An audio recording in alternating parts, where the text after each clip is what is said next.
అందరికీ నమస్కారం. ఈ రోజు మనతో ఉన్నారు ప్రముఖ ఆధ్యాత్మికవేత్త, జ్యోతిష్య మరియు వాస్తు పండితులు బ్రహ్మశ్రీ గుండెపోటి శివసుధీర్ శర్మ గురుగారు ఉన్నారు. మాట్లాడదాం. నమస్కారం. జయ శ్రీరామ్. శ్రీమాత్రే నమః. శ్రీ గురుభ్యో నమః. గురుగారు, ఇప్పుడు అందరికి కామన్ గా ఉండే ప్రాబ్లము నరదిష్టి.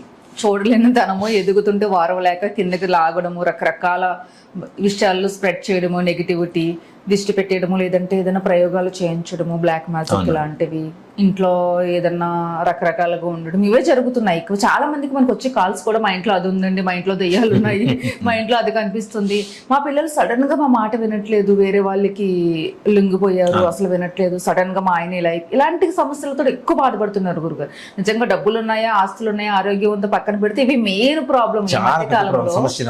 ఎవరితో చెప్పుకోలేరు, కొంతమంది నమ్ముతారు, నమ్మరు, వాళ్ళ జరిగిన ఎక్స్పీరియన్స్ మాత్రమే వాళ్ళకి నమ్మకంగా ఉంటుంది. ఇలాంటి ప్రాబ్లమ్స్ ఫేస్ చేస్తున్న వాళ్ళకి ఏదైనా పరిహారం చెప్తారా? తప్పనిసరిగా నాన్న. ముఖ్యంగా మీరు చెప్పినట్టుగా నరదృష్టికి నల్లరాయన పగిలిపోతుంది ఒకటి, చేసిన వాళ్ళకే తెలుస్తుంది అంతే. అందులోను మనం ఒక 10 అడుగులు ముందుకేస్తే 20 అడుగులు వెనక లాగే వాళ్ళు ఎక్కువ మంది ఉంటారు. చాలా మంది సపోర్ట్ చేసేవారు ఉండరు, లాగే వాళ్ళు ఉంటారు. అసలు మనం సపోర్ట్ చెప్పినప్పుడు ఎదురువాడు ఎదుగుతుంటే వదిలేస్తే మంచిదిగా ఉంటుంది కదా. అలా ఉండదు. మనం బాగాలేదు కాబట్టి వాడు కూడా బాగుండకూడదు, అంతే. బాగుండకూడదు అంతే. మనం మాత్రమే పైకి రావాలి. మనం వినాశనం అవుతున్నాం, పక్కవాడు మాత్రం సస్సేమీర అస్సలు బాగుండకూడదు అనేటువంటిది హ్యూమన్ సైకాలజీలో ఒక భాగం అయిపోయింది చివరికి. అదే ఒకప్పుడు ఈ రకమైనటువంటి ఆలోచన భావన తక్కువ ఉండేది. విలేజెస్ వెళ్తే ఇప్పుడు కూడా తక్కువ గురుగారు. ప్యూరిటీ ఉంటుంది నాన్న వాళ్ళ దగ్గర. ఉంటది కానీ కొన్ని కొంచెమైన ప్యూరిటీ ఉంటది. నిజంగా అంటే ఇప్పుడు మా ఊరు వదిలిపెట్టి తిరుగుతుంటే ఎక్కడ ఎలా ఉంటుందో అర్థమవుతుంది. అంతే కదా నాన్న. ఇప్పుడు మా ఊరు వదిలిపెట్టి 33 ఏళ్ళు 34 ఏళ్ళు అవుతుంది. అయినప్పటికీ వెళ్ళగానే ఆ ప్రేమ, వాళ్ళ పలకరింపు ఎట్లా ఉంటుందంటే ఎంత ప్రేమగా ఉంటుందండి. అసలు పలకరింపు అబ్బాయి సుధీర్ అసలు ఎంత మా ఇంట్లో సొంత మన వాళ్ళు అన్నదమ్ములు పిలుస్తుంటే, పెద్దమ్మలు పిలుస్తుంటే. అందులో ఇంకోటి ఏంటంటే ఇప్పటికీ నాన్న పల్లెటూళ్ళలో బ్రాహ్మణ నాన్ బ్రాహ్మణ తీసి పక్కన పెడితే అందరు ఇప్పటికి మేము వరసలతోనే పిలుచుకుంటాం. బాబాయ్, పెదనాన్న, మామయ్య, అన్నయ్య, బావ, ఇవే వరుసలతో ఇప్పటికి మేము పోయినా ఇప్పటికీ కూడా మాకు బంగారు మామ అని ఒక ఆయన ఉంటారు. అసలు ఆయన వయసాసు కానీ మేము మామ అని పిలుస్తాం. వాళ్ళ పిల్లలు ఉంటారు, బావ అని పిలుస్తాం. వాళ్ళ మిసెస్లు ఉంటారు, ఆయన కోడలు, బంగారయ్య గారి కోడలు, వాళ్ళ అక్క అని పిలుస్తాం మేము ఇప్పటికి. అంటే పేరు అండి అనే పదమే ఉండదు, అంత ఏదో ఒక వరస. అంత అంటే ఆ ప్యూరిటీ అనేది అంత కొంత ఇప్పటికీ ఉంది విలేజెస్ లో. రిలేటివ్స్ లో చిన్న ఉన్నప్పటికీ ప్యూరిటీ ఉంటుంది. ఉన్న కక్షలు ఉన్నా నాన్న, కష్టం వచ్చినప్పుడు అందరూ ఒకటి అవుతారు నాన్న. ఖచ్చితంగా మెయిన్ అది గొప్ప విషయం, బలం, చాలా గొప్ప విషయం అది. ఒకరికి కష్టం వచ్చింది అంటే కులం మతం చూసుకొని అందరూ ఏకమవుతారు. అంత గొప్ప ఇది. మా ఊళ్ళో కూడా నాన్న ఇట్లానే, అంటే మనం బొడ్డు రాయి అని ఒకటి ఉంటుంది. ప్రతి ఊరికి ఒక విలేజ్కి బొడ్డు రాయి అంటారు. బొడ్డు అంటే నడు బొడ్డున ఉంటుంది. దాంట్లో శీతల యంత్రం ప్రతిష్ఠ చేస్తారు. ఒకరోజు ఇట్లానే ఏదో ట్రక్ వచ్చేసి దాన్ని గుద్దేసింది, అది కదిలింది. మగవాళ్ళకి మలతాడు ఎంత ముఖ్యమో ఊరికి బొడ్రాయి అనేది అంత ముఖ్యం అంటారు. అది చెదిరినప్పుడు వేరే వేరే వేరే జనాలు, ఊళ్ళో జనాలే, ఒకళ్ళు ట్రక్ కింద పడి చనిపోవడం, అట్లా చాలా మరణాలు సంభవించింది. అది జరిగిన వెంటనే 1 month లోపల దాదాపు 30-40 మంది చనిపోయారు. టక్ ఏదో ఒక ఇన్సిడెంట్, యాక్సిడెంట్సే చనిపోవడం జరిగినాయి. అప్పుడు ఊరంతా ఏకమయ్యారు. ఏ కులం వాళ్ళు చనిపోయారు, ఏ మతం వాళ్ళు చనిపోయారు అని చూడాల. ఊరికి అరిష్టం జరగబోతుంది, ఇది ఒక్కటే ఆలోచన వాళ్ళది. అందరు కలిసి మళ్ళా తలా కాస్త చందాలు వేసుకుని మళ్ళా మొడ్రాయి ప్రతిష్ఠ చేశాం. అంటే ఊళ్ళో వాళ్ళ ఉద్దేశం అనేది ఎట్లా ఉంటుందో చూడండి. ఎంత కక్షలు కార్పణ్యాలున్నా ఏదన్నా ఒక చిన్న బాధ వచ్చిందంటే ఆటోమేటిక్ గా కలిసిపోతారు. అదే పల్లెటూరులో ఉన్న బలం. అదే కదా. ఇక్కడ సిటీలోకి వచ్చేసరికి మరి అది ఎట్లా అయిపోయిందంటే, ఎదురువాడు బాగున్నాడు అంటే వీడు కళ్ళు మొత్తం నిప్పుల్లాగా తయారైపోతుంది, కళ్ళు మండిపోతున్నాయి అంటారు చూడండి. ఆ కళ్ళ మంట ఎక్కువైపోయి ప్రయోగాలు, అది కూడాను విపరీతమైనటువంటి క్షుద్ర ప్రయోగాలు ఉంటాయా అనుకున్నాను గురుగారు. మొన్న మీరు చెప్తే మనకు వచ్చి ఎన్ని కాల్స్ వచ్చాయి. ఎలా చెప్పారు గురుగారు? మా ఇంటికి వచ్చి చూసారా, మా లైఫ్ లోకి వచ్చి చూసారా, ఎన్ని కాల్స్. అమ్మో, డైరెక్ట్ గా కూడా చూసాం మళ్ళీ కదా. ఇక్కడ ఒకటి చెప్తాను నాన్న, మనం చెప్పే ఎగ్జాంపుల్స్ ఏవైతే ఉన్నాయో నా జీవితంలో జరిగినవే చెప్తాను, ఎక్కువగా నా అనుభవసారంతో ఉన్నవే చెప్తాను. నేనే కొత్తగా తీసుకొచ్చి చెప్పే విషయాలేం కావు. దీనికి కొంతమంది అంటే అర్ధ జ్ఞానం అంటారు చూడండి, తెలిసి తెలియనటువంటి జ్ఞానం తెలిసిన వాడికన్నా చెప్పొచ్చు, తెలియని వాడికన్నా చెప్పు. తెలిసి తెలియని వాడికి ఏం చెప్తాం మనం? మధ్యలో ఉన్న వాళ్ళకి ఏం చెప్తావు కదా. వీడు ఇష్టం వచ్చినట్టు మాట్లాడటాలు ప్రేలాటాలు. నిజంగా అంటే భక్తులు మన వాళ్ళు, మన ఫాలోవర్స్ ఎవరైతే ఉన్నారో, మన వీడియోను ఫాలో అయ్యేవాళ్ళు ప్రతి ఒక్కళ్ళు కూడా ఒక ప్రేమతో, ఇప్పుడు ఇందాక వచ్చారు ఆవిడ కూడా, అయ్యా మీ గురించి సంవత్సరం వీడియోలు చూస్తున్నానయ్యా, పొద్దున్న లేవగానే మీ వీడియో చూస్తానయ్యా, రాత్రి పడుకుంటే మీ వీడియో చూస్తేనే పడుకుంటానయ్యా. ఇంకొక ఆవిడ వచ్చింది, నాకు సెల్లులో రాదు, మా అబ్బాయిని పెట్టిమంటే పెట్టిస్తాడు, పొద్దునే పెట్టిస్తాడు, రాత్రి పెట్టిస్తాడు, చూడండి వంట చేస్తూ కూడా మీయే చూస్తా అని చెప్పింది. అంటే మనం వాళ్ళ ఇళ్లలో ఒకళ్ళం అయిపోయాం, మరి వాళ్ళ బాధలు మనకి తెలియకుండా అంటే మరి చెప్పే విషయాలు మరి అది ఎంత ఒళ్ళు దగ్గర పెట్టుకొని చెప్పాల్సి ఉంటుంది, ఎంత జాగ్రత్తగా తీసుకొని చెప్పాల్సి ఉంటుంది. జరిగినవే చెబుతాం కానీ జరగనివి చెప్పాల్సినంత గత్యంతరం, అంత దిగజారిపోవడం అనేటువంటిది మన దగ్గర లేదు, రాదు, కాదు ఎప్పటికీ. ఈ మాట ఎప్పటికీ నా జీవితంలో రాదు, లేదు, కాదు అనే మాట దేంట్లో చెప్పను, ఈ విషయాన్ని మాత్రం చెప్తా గ్యారంటీ. దేనికంటే నేను ఎన్నో ఫేస్ చేశాను, ఎంతమందినో చూశాను కాబట్టి ఇట్లాంటి విషయాల్లో మొదటి నుంచి అమ్మవారు నన్ను హక్కును చేర్చుకుంది కాబట్టి, అమ్మ అంటేనే ఇట్లాంటి వాటికి చాలా తొందరగా విముక్తి కలిగేసేటువంటి అమ్మవారు కాబట్టి చూడగానే చెప్తారు. అందుకనే మాకు ఆ సమస్యలు నాన్న. ఇవి నా ధూమావతి అమ్మవారి గురించి వీడియో చేసిన తర్వాత ఒక వ్యక్తి వచ్చారు నా దగ్గరికి, చేయి పట్టుకుంటే గిర గిర గిర గిర తిరిగిపోయాడు. ఏంటంటే మీ దగ్గర ఉన్న పాజిటివ్ తట్టుకోలేకపోతున్నాడు అతను. అంటే ఎంత ఇదిగా ఉన్నారో చూడండి. అతను చెప్పిన మాటలు ఏంటంటే సేమ్ మన అంతకుముందు మనం చెప్పిన వీడియోలో శారీరకంగా, ఫిజికల్ గా ఆత్మలు కూడా వ్యక్తుల్ని వాడుకోవడానికి అవకాశం ఎక్కువగా ఉంటుందని చెప్పిన విషయం ఏదైతే ఉందో అది మరలా ఇంకోసారి ప్రూవ్ అయ్యింది అని చెప్పడానికి నిస్సందేహంగా చెప్తాను. ఇందాక ఒక ఆవిడ వచ్చారు జాతకం కోసం. ఆవిడ అంటున్నారు, నాకు పక్కన ఎవరో ఉన్నట్టుగా నాకు అర్థమవుతుందండి, నాకు ఎవరో మెత్తగా చేతికి తగులుతుంటుందండి, చూస్తేనేమో ఎవరు ఉండారండి. ఇది ఒకసారి 2 సార్లు అంటే ఏదన్నా భ్రమ అనుకోవచ్చు, ప్రతిరోజు నాకు ఇదే పరిస్థితి జరుగుతుంది అని చెప్తుంది. అంటే ఇలాంటివి లేవు అని చెప్పడానికి ఎక్కడ చెప్తాను చెప్పండి. తప్పనిసరిగా మనం ఏంటి, ఏ దేశస్తులైనా నమ్మాల్సిందే, నమ్ముతూనే ఉన్నారు, చేస్తూనే ఉన్నారు. అంత దేనికి నాన్న, ఒక అమెరికాలో ఇటీవల కాలంలో నాకు తెలిసినటువంటి ఒక ఫ్యామిలీ ఇష్యూస్తో భర్త భార్య మీద, కూతురు మీద ప్రయోగాలు చేస్తున్నాడు అమెరికాలో. ఇప్పుడు మన దాకా వచ్చింది ఆ కేసు. అంటే ఇక్కడ మరి ఇక్కడే జరుగుతాయా అంటే లేదు, యావత్ ప్రపంచం ఇలాంటివి పరిస్థితులు ఉన్నాయి. మానవ జాతి ఎంతవరకు ఉందో అంతవరకు ఇలాంటి సమస్యలు అయితే తప్పనిసరిగా ఉన్నాయి. దాంట్లో ఏమాత్రం కూడా ఉంటుందని నమ్మాలి. ఇంకా అంతే. ఇప్పుడు పులిని పులి చంపదు, మేకను మేక చంపదు, పిల్లిని పిల్లి చంపదు, మనుషులు చంపుకుంటారు, మనుషులు అందరినీ చంపుతారు, అన్నింటినీ చంపుతారు కదా. మనిషి నైజం అది, మనుషులే మళ్ళీ అదే కదా పరిస్థితి. మనం జంతువులాగా తయారైపోతున్నాం చివరికి. కాబట్టి ఇక్కడ ప్రయోగ బాధలు ముఖ్యంగా చేస్తున్నారు నాన్న. చేసే వాళ్ళకైనా బుద్ధి ఉండాలి ఫస్ట్. అరే మన దగ్గరకు వచ్చినప్పుడు న్యాయం ఎవరి వైపు ఉంది, తప్పు చేసిన వాడే వచ్చేసి నాకు ఎదురువాడు బాగుండకూడదు అంటే అది ఎంతవరకు కరెక్ట్ ఉంటుంది. క్షుద్ర విద్యలకి తనామనా ఉండదు నాన్న. ఒక ప్రయోగాన్ని వదిలేసామంటే తనామనా ప్రయోగాలు ఉండవు, వెళ్ళిపోతుంది. అట్లానే దాటుడు సంబంధాలు, దృష్టి తీసి 4 రోడ్ల సెంటర్లో పడేయటాలు, వాటిని దాటేయటాలు. ఎవరైతే మొట్టమొదటి వ్యక్తి దాటుతాడో వాళ్ళని ఆశ్రయించుకుని వెళ్ళిపోతాయి. అది కారు ద్వారా కావచ్చు, బైక్ ద్వారా కావచ్చు, డైరెక్ట్ మనుషులు నడుచుకుంటూ కావచ్చు, అటువైపు వెళ్ళడం కావచ్చు. తీసివేసిన తర్వాత మొట్టమొదటి వ్యక్తి ఎవరైతే వెళ్తారో వాళ్ళని ఆశ్రయించేస్తాయి. అదొక రకం. దాంతోపాటు కొన్ని ప్రయోగాలు అంతకుముందు కూడా మనం చెప్పుకున్నట్టుగా ఆత్మల్ని ప్రయోగించడం. చనిపోయిన ఆత్మ ఉంటుంది, దాన్ని కంట్రోల్ చేసుకొని వీళ్ళ దగ్గర పెట్టేసుకొని ఒకరి మీద వదిలిపెట్టడం. అంటే నచ్చిన వాళ్ళని వాళ్ళు ఎవరి దగ్గరకన్నా వెళ్ళి అలా చేస్తున్నారు. ఇప్పుడు నాకు శత్రువు ఉన్నాడు నాన్న, నాదే తప్పు, అసలు తప్పు నేను చేశాను, వాడు నాకు శత్రువు అయ్యాడు, వాడు నన్ను వచ్చి కొట్టినందుకో తిట్టినందుకో వాడు శత్రువు అయ్యాడు, తప్పు నాది పెట్టుకుని నేను పోయి ఏం చేస్తాను, ఒక మాంత్రికుడి దగ్గరికి పోతాను, పోయి వాడు నాకు శత్రువు, వాడు నాశనం అవ్వాలి, వాడి మీదకి ఏదైనా ఆత్మ వదలండి, ఏదైనా శక్తిని వదలండి అంటే వీళ్ళు ఏం చేస్తారు, ఒక ఆత్మ తీసుకొని దాని మీద వదిలిపెట్టేస్తారు. వదిలిపెట్టేసినప్పుడు అదేం చేస్తుంది, దాని వాంఛన మొత్తం ఆ వ్యక్తి ద్వారా నెరవేర్చుకుంటూ ఉంటుంది. ఇట్లా కామపిశాచిని అంటారు దీన్ని, కామపిశాచినీలు అంటారు వీళ్ళని. గుంటూరులో కూడా ఒక వ్యక్తికి నాన్న ఒక 41 days చేసాం మేము. 41 days చేసాం ఒక వ్యక్తికి.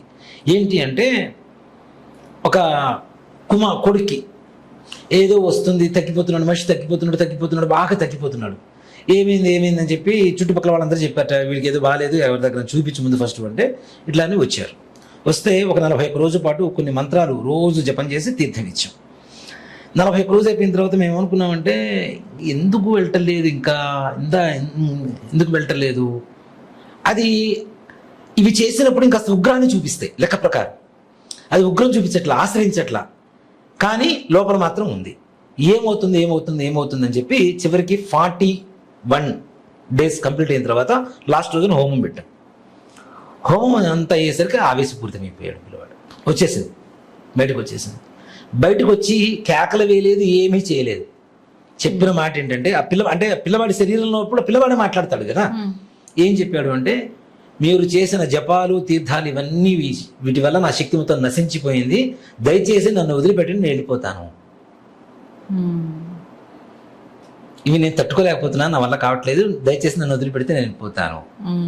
మరి మంత్రాలకి శక్తి ఉందా లేదా, చింతకాయలు రాలుతాయా లేదంటే రాలుతాయి. కరెక్ట్ చేస్తే ఏ చింతకాయనా రాయాల్సిందే. భయపడిపోయింది, నన్ను వదిలేండి బాబు అనే దాకా తెచ్చారు మీరు. మరి అంటే చెప్తాను, ఇవన్నీ కూడా మనకి అనుభవంలో మాత్రమే తెలుస్తాయి, అంతేగాని ఏదో పిచ్చి మాటలు మాట్లాడితే తెలిసే పరిస్థితులు కాదు కదా.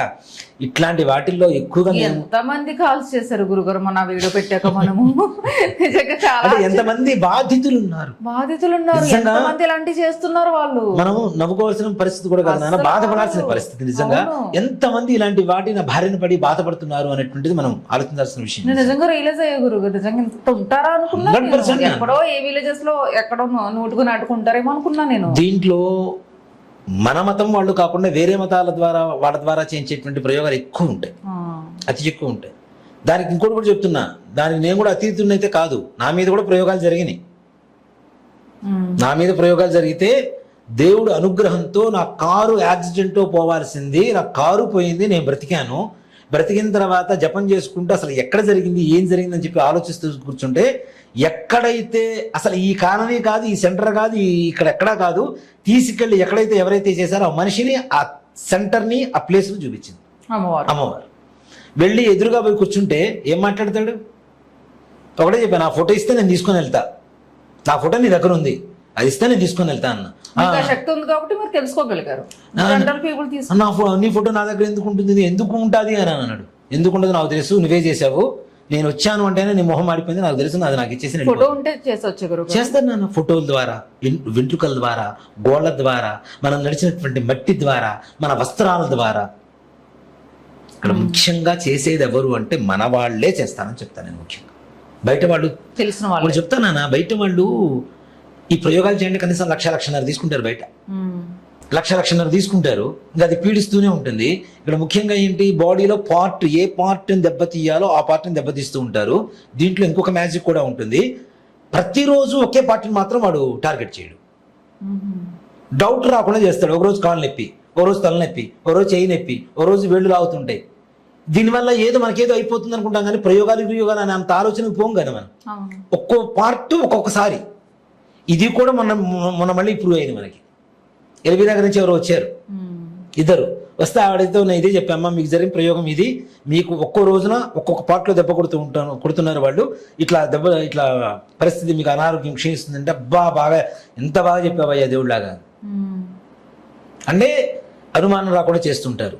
గుండు సూదులతో గుచ్చుతుంటారు, బియ్యపిండితో బొమ్మ తయారు చేసి దాంట్లో చితాభస్మం కలుపుకొని శ్మశానంలో కూర్చొని ఈ శవాలు కాలేటువంటి చోట్ల కూర్చొని నాశనం చేస్తూ ఉంటారు. ఇట్లాంటి ప్రయోగాలు విపరీతంగా ఉన్నాయి నాన్న. దీనికంటే ఇంకా విపరీతమైనటువంటి ప్రయోగాలు ఏమన్నా ఉన్నాయా అంటే చాలా ఇంకా డీప్. ఆడవాళ్ళ రజస్వల వస్త్రాలు తీసుకొని చేయటం, ఇది ఇంకా దరిద్రమైనటువంటి ఘోరమైనటువంటి ప్రయోగంగా చెప్పుకోవచ్చు. వీటిని శత్రు రాజ్యపు దేశం, శత్రు దేశం వాళ్ళు వచ్చి మన మీద యుద్ధం చేసేటప్పుడు కొన్ని రకాల శక్తులు వదలడం కోసం తయారు చేసేటటువంటి మంత్రాలను కూడా వీళ్ళు చెడుకు బాటం అనేటువంటిది మొదలుపెట్టారు వినాశనానికి. కానీ ఒకటి చెప్తానన్న, గుర్తుపెట్టుకోండి, కత్తి పడిన వాడు కత్తి పుట్టుతూనే పోతాడు, గన్ను పడిన వాడు గన్ను పుట్టుతూనే పోతాడు అన్నట్టు. ఇలాంటి ప్రయోగాలు చేసిన తర్వాత 60 సంవత్సరాల తర్వాత పళ్ళు రాలిపోవడం మొదలైన తర్వాత వీడు చేసిన ప్రయోగాలన్నీ మళ్ళీ రివర్స్ వీడి మీదకి వస్తూ ఉంటే అప్పుడు తెలుస్తుంటుంది వీడు చేసిన పాపం ఏంటో అప్పటిదాకా తెలియదు. వీడికి పళ్ళు గిళ్ళు బాగున్నప్పుడు కాళ్ళు రెక్కడేసి తిరుగుతాడే దామ్ దూమ్ నా జోలికి వస్తే చంపేస్తా జడ్జ్ చేస్తా ఇది చేస్తాను. ఇలాంటివి ఎవరు చేస్తున్నారో ఎవరు చేయట్లేదు కూడా తెలుసుకోవడం కూడా కష్టంగా ఉంది కదా. ఎట్లా ఉంటున్నారు తెలుసా నాన్న, సాఫ్ట్వేర్ ఇంజనీర్లు ఉన్నట్టు ఉంటున్నారు కొంతమంది చేసేవాళ్ళు. నేను చూశాను చేసేవాళ్ళు ప్యాంట్ షర్టు టక్కు షూ ఆ విధంగా నేర్చుకుని చేయాలి. చాలా సాధన ఉంటుంది, చాలా సాధన, ఘోరమైన సాధన. తిప్పి కొడుతుంది నన్ను, వెంటనే తిప్పి కొడుతుంది, వెంటనే రివర్స్ అయిపోతుంది. అందులో శ్మశానంలో పోయి కూర్చోవాలంటేనే వీడికి దడ.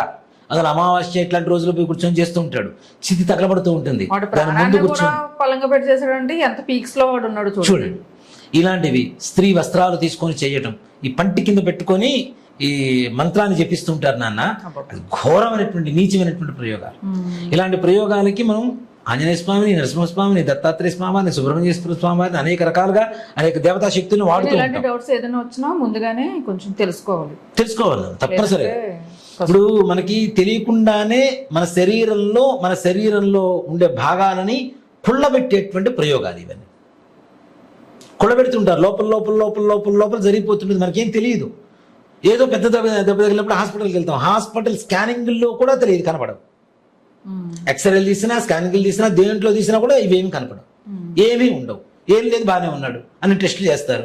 వాళ్ళదేముంది 10 లక్షల రూపాయలు టెస్టులు చేస్తారు, ఏమీ ఉండవు, అంత బాగానే ఉన్నాడు అంటారు. ఇక్కడ అలాంటప్పుడే ధూమావతి అనేటువంటి అమ్మవారిని ఆశ్రయించండి అని చెప్తాను నేను. ధూమావతి శక్తి అంతా ఇంత శక్తి కాదు. అమ్మవారిని చూస్తేనే, నామస్మరణ చేస్తేనే, మంత్ర జపం చేస్తేనే చాలు మనకు ఉండేటువంటి సకల దరిద్రాలు, సకల క్షుద్ర బాధలు, సమస్త శత్రుబాధలు, నరఘోషలు, దాటుడు సంబంధ బాధలు ఇవన్నీ కూడా సమస్తం సంపూర్ణంగా తొలగిపోతాయి. మన అదృష్టవశాత్తు జూన్ 22వ తారీఖున ధూమావతి జయంతి, నిజ జ్యేష్ఠ శుద్ధ అష్టమి రోజున అమ్మవారు పుట్టింది. జ్యేష్ఠ మాసంలో అష్టమి రోజున పుట్టింది, శుక్లపక్షంలో. ఈ సంవత్సరం మనకి 2 మాసాలు వచ్చినాయి కాబట్టి నిజ జ్యేష్ఠ మాసంలో శుక్లపక్షంలో అష్టమి రోజున అమ్మవారి జననం జరిగింది. 22వ తారీఖు అయింది మనకి. అందులోను కొన్ని ఇక్కడ ఇంకోటి కూడా చెప్తానన్నా, మీరు ఇలాంటి ప్రయోగాలు ఉన్నప్పుడు జాతకం ఎందుకు చూస్తారు అని అడిగింది ఒక ఆవిడ నా దగ్గరకు వచ్చి. సింపుల్ అమ్మా, నీ గ్రహస్థితి ఎప్పుడు వీక్గా ఉంటే అప్పుడు కొడతారు. ఆ టైం ముందుగా తెలుసుకుంటే మనం స్ట్రాంగ్ గా ఉన్న మనిషిని 100 దెబ్బలు కొట్టినా కూడా పడకపోవచ్చు. వీక్ గా ఉన్న మనిషిని ఒక దెబ్బ కొడితే కింద పడతాడు కదా, సన్నగా ఉన్న వ్యక్తిని. వీడి గ్రహస్థితి ఎప్పుడు వీక్ గా ఉందో అదే వీడి వీక్నెస్. ఈ గ్రహస్థితి అందరికీ కూడా మన డేట్ ఆఫ్ బర్త్ లో మన నక్షత్రాలు పూర్తి చెప్పొద్దు. ఇక్కడ మన హైదరాబాద్ లో కూడా, మన తెలంగాణలో కూడా 2 రకాలు ఉంటాయి. జన్మనామం, వ్యవహార నామం 2 పెడతారు. జన్మనామం చెప్పరు, వ్యవహార నామమే చెప్పాలి. జన్మనామం చెప్పొద్దు. చెప్తే మీకు ఎప్పుడు గ్రహస్థితి వీక్ గా ఉందో అది ఎవరికి తెలుస్తాయి నాన్న.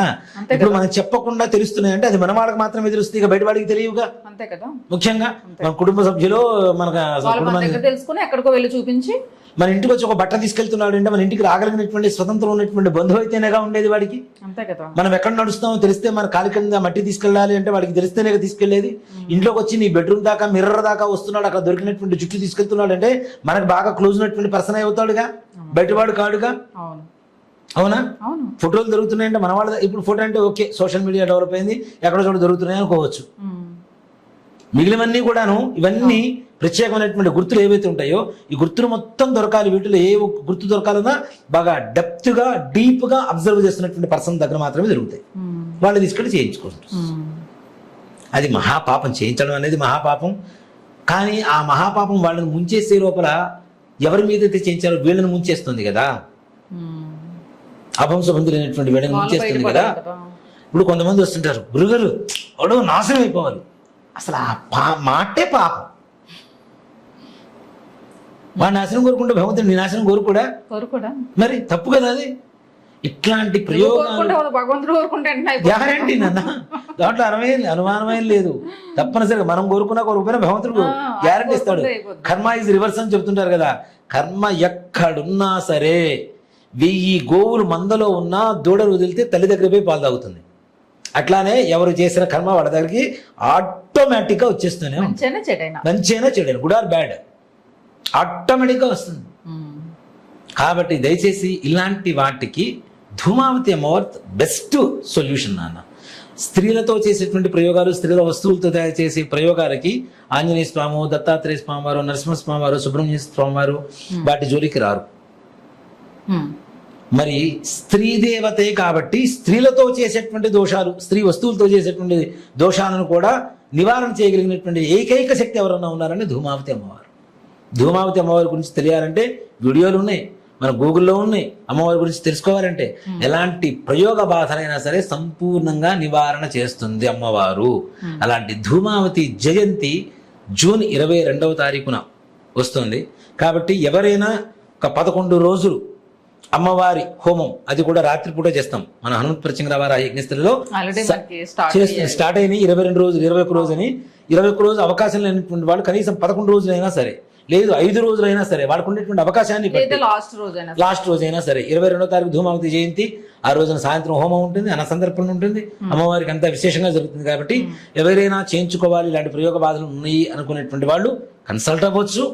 లేదు మా గోత్రనామాలతో హోమం చేయించడం మేము దూరాభారంలో ఉన్నాం అనుకునేటువంటి వాళ్ళు ముందుగా గోత్రనామాలు 8143666818 నెంబర్ కనుక కాల్ చేసినా, మెసేజ్ చేసినా, అవకాశం ఉన్న వాళ్ళు గోత్రనామాలతో చేయించుకోండి. అది 1 రోజైనా, 3 రోజులైనా, 5 రోజులైనా, 11 రోజులైనా మీ అవకాశాన్ని బట్టి చేయించుకోండి తప్పనిసరిగా. నిజంగా అమ్మవారికి ఒక్కసారి హోమం చేయించుకున్న తర్వాత ఇక్కడ మనం కమర్షియల్గా చేయట్లేదు నాన్న. ఓ మాట చెప్పాలంటే గోత్రనామాలతో అయినా చేస్తామని చెబుతున్నాం. లేదు మీరు డైరెక్ట్ ఒక రోజు వచ్చి కూర్చోండి హాయిగా చేయించుకోమని కూడా చెబుతున్నాం. నిజంగా మన గోత్రనామాలు మనం ఇచ్చిన వాళ్ళల్లో రోజుగా 5 వస్తున్నారు, డైరెక్ట్ వచ్చి చేయించుకుంటున్నారు, డైరెక్ట్ వస్తున్నారు, వచ్చి చేయించుకుంటున్నారు, హోమం చేయించుకుంటున్నారు చక్కగా. సో ఎల్బీ నగర్ నుంచి, ఒకళ్ళక్కడ కుకట్పల్లి నుంచి అవును గోత్రనామాలు చేయించుకుంటున్నారు. కాబట్టి ఆన్లైన్లో గోత్రనామాలతో అవకాశం ఉంటుంది. డైరెక్ట్ మీరు వచ్చి కూర్చొని చేయించుకున్నా కూడా చక్కగా ఆనందంగా చేస్తాం. ఇంకా మాకు ఎంతమంది వస్తాం అంత ఆనందం మా వాళ్ళకు కూడా. కాబట్టి రాండి, అమ్మవారి జయంతి రోజు వరకు హోమాలు చేయించుకోండి. ఇలాంటి సదవకాశం మరలా దొరకదు. ఇలాంటి అవకాశం మనం అంతకుముందు ధూమావతి జయంతి చేసినప్పుడు కూడా 1 రోజు 3 రోజులు ఇట్లా చేసాం, లాస్ట్ ఇయర్ చేసినప్పుడు కూడా. కాబట్టి ఇది ఎక్కువ రోజులు చేస్తున్నాం. కాబట్టి ఎంతమంది పాల్గొన్నా అంతమంది కావాల్సినంత అనుగ్రహం దొరుకుతుంది. కాబట్టి ప్రతి ఒక్కరు కూడా కార్యక్రమంలో పాల్గొనండి. అమ్మవారి అనుగ్రహంతో మీ మీద ఉన్నటువంటి సకల భూత ప్రేత పిశాచ బాధలు కావచ్చు, ప్రయోగ బాధలు కావచ్చు, ఆత్మఘోషలు కావచ్చు, నరఘోష కావచ్చు, శత్రు బాధలు కావచ్చు, దాడు సంబంధమైనటువంటి బాధలు కావచ్చు, ఇలాంటివన్నీ కూడా సంపూర్ణంగా నివారణ చేసుకొని అందరూ ఆయురారోగ్య ఐశ్వర్యాలతో సుఖ సంతోషాలతో ఉండాలనే ధూమావతి అమ్మవారి సంకల్పం. అదే మన సంకల్పం. ఎలాంటి భయాలు లేకుండా నిర్భయంగా చక్కగా ముందుకు ధైర్యంగా ఇప్పుడు కుదరకపోతే ఇంకెప్పుడైనా కూడా చేయించుకోవచ్చు నాన్న. దాంట్లో అనుమానం ఏం లేదు. వాళ్ళకి అవకాశం ఇప్పుడు లేకపోతే ఇప్పుడు జయంతి ఉత్సవాలు కాబట్టి చెప్తున్నాము. ఇప్పుడు కొంతమంది ఇండివిజువల్ గా చేయించుకోవాలి, చాలా మంచిది. కొంతమంది ఇండివిజువల్ గా చేయించుకునే వాళ్ళు వస్తుంటారు కదా ప్రతి నిత్యం. వాళ్ళకి అవకాశాన్ని బట్టి ఉదయమా సాయంత్రమా ఉండేటువంటి అవకాశాన్ని బట్టి ఉదయం సాయంత్రం 2 పూట్ల జరుగుతూ ఉంటాయి. కానీ మన ఈ నవరాత్రుల్లో మాత్రం సాయంత్రం పూటే చేస్తున్నాం, సాయంత్రం పూట చేస్తున్నాం, సామూహికంగానే చేస్తున్నాము. లేదు ఇండివిజువల్ గా కావాలి మేము పగలే చేయించుకుంటాం అనుకునే వాళ్ళు ఆ విధంగా కూడా మనం కన్సల్ట్ అవ్వచ్చు. ఎలా అయినా చేయించుకోవచ్చు. శ్రీమాత్రే నమః. శ్రీ గురుభ్యో నమః.